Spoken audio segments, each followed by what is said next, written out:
പഹൽഗാം ഭീകരാക്രമണത്തിൽ കുറ്റപത്രം സമർപ്പിച്ച് NIA. ജമ്മുകശ്മീർ പ്രത്യേക കോടതിയിലാണ് കുറ്റപത്രം സമർപ്പിച്ചത്. വിനീത VG ഡൽഹിയിൽ നിന്ന് ചേർന്ന് കൂടുതൽ വിവരങ്ങളുമായി.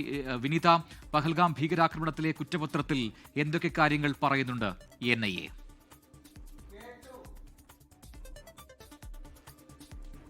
പ്രജിൻ, പഹൽഗാം ഭീകരാക്രമണം നടന്ന 8 മാസത്തിന് ശേഷമാണ് ഇപ്പോൾ ഈ കുറ്റപത്രം സമർപ്പിച്ചിരിക്കുന്നത്. ഇന്ന് ഉച്ചയോടുകൂടി NIA സംഘം ജമ്മു കാശ്മീരിലെത്തി പ്രത്യേക കോടതിയിലാണ് ഈ കുറ്റപത്രം സമർപ്പിച്ചിരിക്കുന്നത്. കുറ്റപത്രത്തിൽ ഏറ്റവും പ്രധാനമായി പറയുന്നത് ലഷ്കർ ഇ തൊയ്ബ കമാൻഡർ സാദിഖ് ജാട്ടിന്റെ പേര് ഈ കുറ്റപത്രത്തിൽ ഉണ്ട് എന്നുള്ളത് തന്നെയാണ്.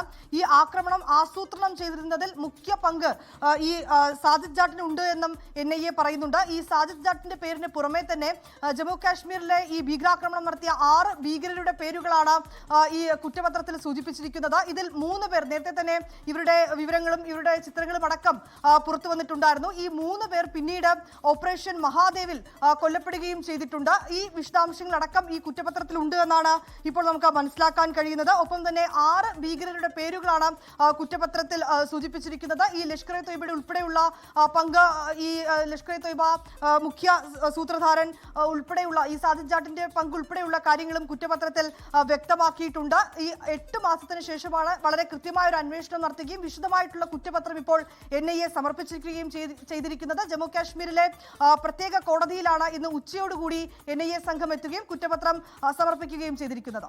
ലോകത്തെവിടെയായാലും ഏത് സമയത്തും 24 വാർത്തകളും ഓഗ്മെന്റഡ് റിയാലിറ്റി പാക്കേജുകളും എക്സ്പ്ലെയിനറുകളും വിശദമായി കാണാൻ ഞങ്ങളുടെ YouTube ചാനൽ നിങ്ങൾക്ക് സബ്സ്ക്രൈബ് ചെയ്യാം.